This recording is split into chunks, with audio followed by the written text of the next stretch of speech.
네, 지난주부터 새롭게 선보인 파일럿 코너입니다. 뉴스 코너킥. 코너킥 전문 키커 MBC 조승원 기자 나오셨습니다. 안녕하세요. 네, 안녕하십니까. 네, 조 기자, 오늘의 코너킥 어떤 주제입니까?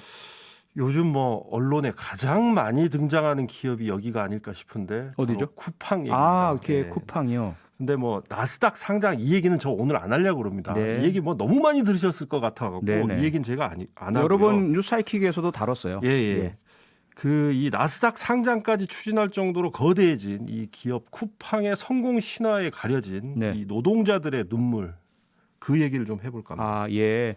아니 그렇잖아도 어제 국회 환경노동위원회였죠. 청문회가 열렸고 이 산업재해 청문회에 쿠팡 대표가 직접 출석을 했잖아요. 네네네. 도대체 얼마나 산업재해가 많이 발생하고 심각하길래 국회까지 나왔을까 싶더라고요. 예, 어제 청문회가 이른바 산재 청문회였죠. 네. 그러니까 이게 뭐 아무 기업이나 다 부른 게 아니라 지난 2년간 산업재해가 자주 발생한 9개 기업을 골라서 대표를 부른 건데요. 9개 전 기업 예, 중에요. 9개를 고른 네. 겁니다. 그 중에 이제 쿠팡이 포함이 됐죠. 어허. 그러면 여기서 이제 궁금증이 생기죠. 그러면 쿠팡에서 산재가 얼마나 많이 나왔길래 네. 그렇죠? 그러면 근로복지공단 자료를 보니까요. 작년 한 해 쿠팡에서 산재 신청이 239건입니다. 아하.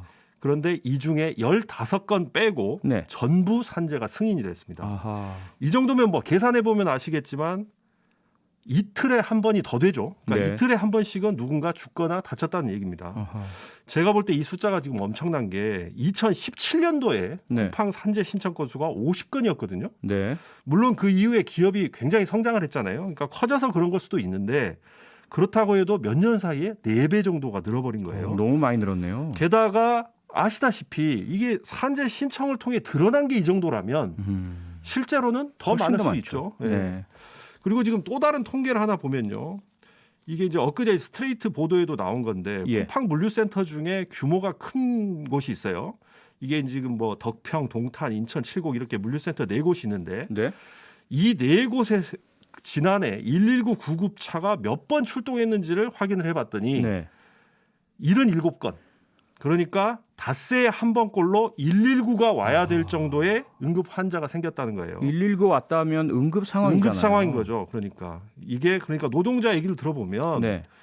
막 일하다가 갑자기 픽픽 쓰러진다는 거예요. 그래서 막 심폐소생술을 하고 이런 일들이 계속해서 지금 벌어지고 있다 이런 얘기입니다. 아니 듣다 보니까 정말 심각하다는 생각이 드는데요. 무슨 근무지가 이렇게 119가 자주 출동할 정도가 될 수 있을까 싶기도 하고요. 그런데 다른 측면에서 보자면 요즘에 쿠팡 안 쓰는 집 찾기가 정말 그렇죠. 힘들잖아요. 네. 아파트 같은 곳 보면은 복도에 여기저기 쿠팡 그렇죠. 네. 로고 찍힌 그 상자들이 쫙 있어요. 네. 그만큼 쿠팡이 급성장했다는 얘기고요. 그러면 앞서 이제 뭐 고용 숫자가 늘어났다고 하시지만 그거보다도 훨씬 더 처우가 좋아져야 되는 거 아니에요?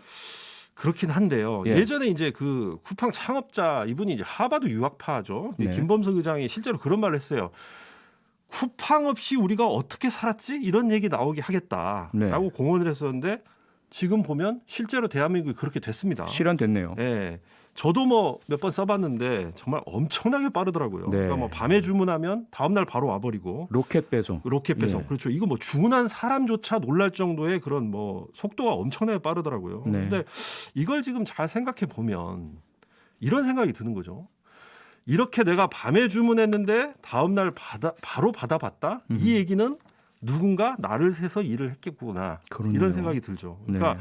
아무리 뭐 기술이 혁신하고 뭐 IT 혁신이라 해도 물건 포장해서 배송하고 이거 전부 다 사람이 하는 일이잖아요. 어차피 그렇죠. 사람이 해야 되는 거죠. 그러니까 그렇죠.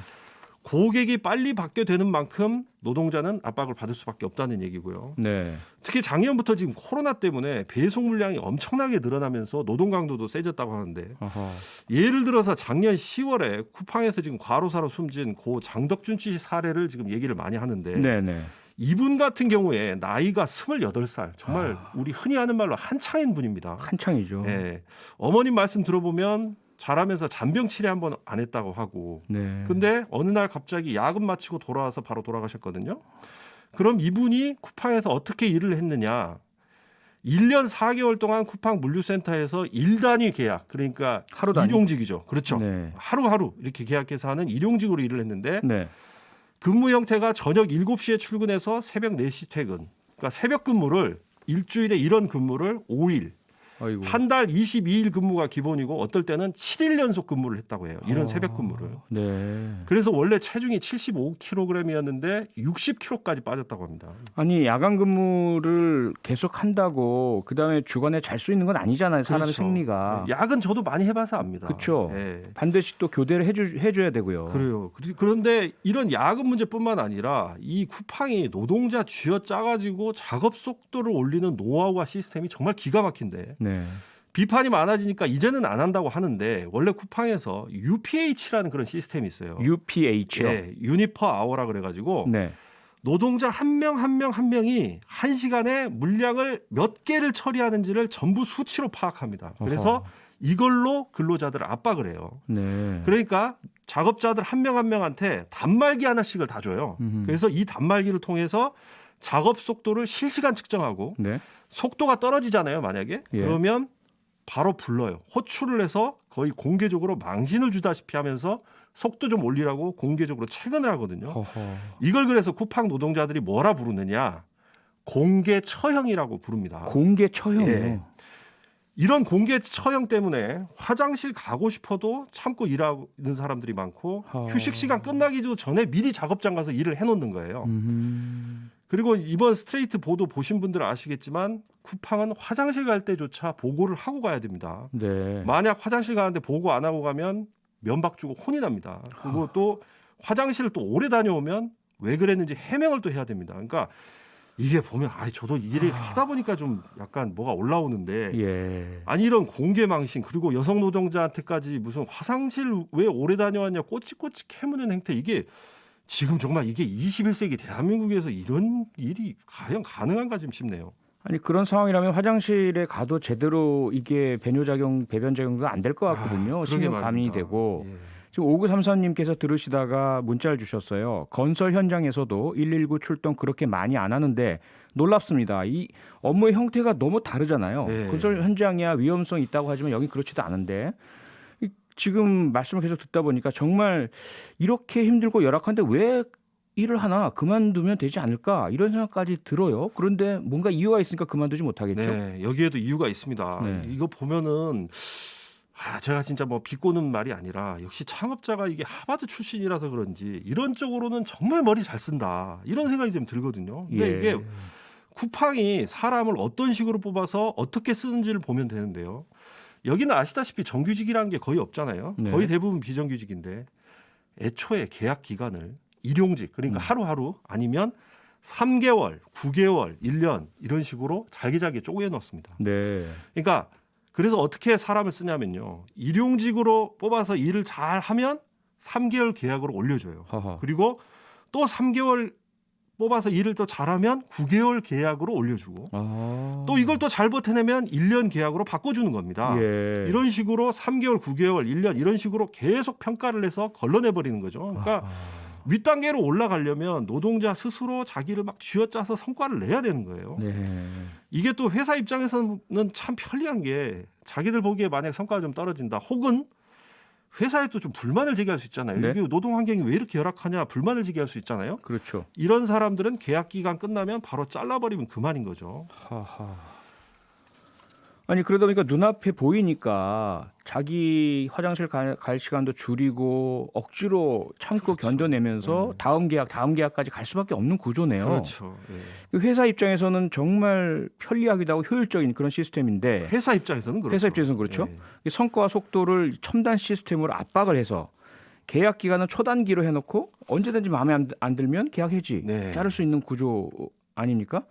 그런데 그런 상황에서 발생하는 산재에 대해서도 이 쿠팡이 산재 신청이라든지 이 대응에 대해서 많이 좀 문제가 계속 발생하고 말이 많던데요. 네, 그 부분도 좀 한심하다 싶은데요. 예를 들어서 앞서 언급한 그 고 장덕준 씨 사례 있잖아요. 28살 네.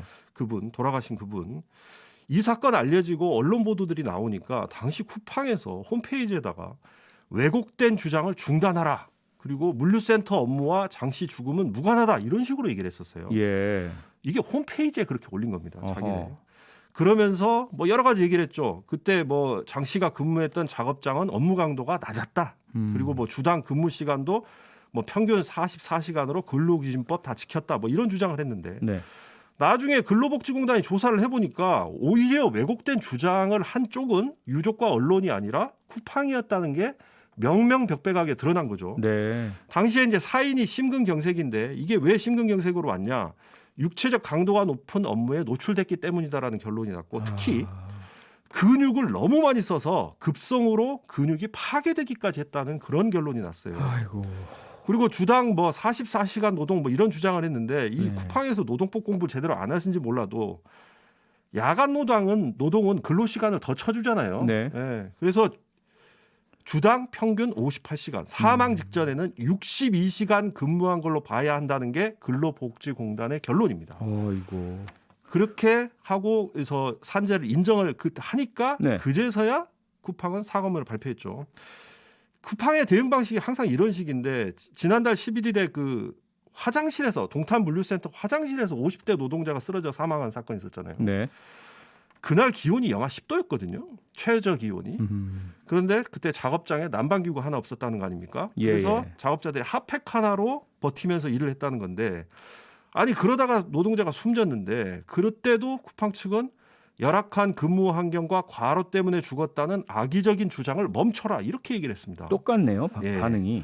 그러니까 이거는 뭐 이 사건은 아직 부검 결과가 안 나와서 업무 연관성이 뭐 확실하다 이렇게 제가 얘기할 수는 없어도 네. 아니 그래도 아무리 그래도 자기네 회사 화장실에서 근로자 쓰러져 죽었는데 악의적인 주장 이런 단어를 꺼내는다는 게 이게 말이 됩니까 이게? 하여튼 뭐 이런 것들을 보면 예. 여러 가지 생각이 좀 제가 드는데 이 기업이 이게 뭐 고객만 사람이고 노동자는 이거 사람으로 안 보는 거 아닌가 뭐 이런 생각까지 들고 네. 노동자를 마치 그냥 쓰다가 버리면 되는 부품처럼 생각하는 게 아닌가 그런 생각이 들고 계속 뭐 배송 혁신했다, IT 혁신이다, 우리는 물류 혁신 기업이다, 뭐 기업 가치 55조다, 뭐 이런 얘기 하던데 예. 이게 알고 보면 노동자 그러니까 사람을 쥐어짜고 들들 볶아서 이뤄낸 성과가 아닌가라는 의심이 든다는 거죠.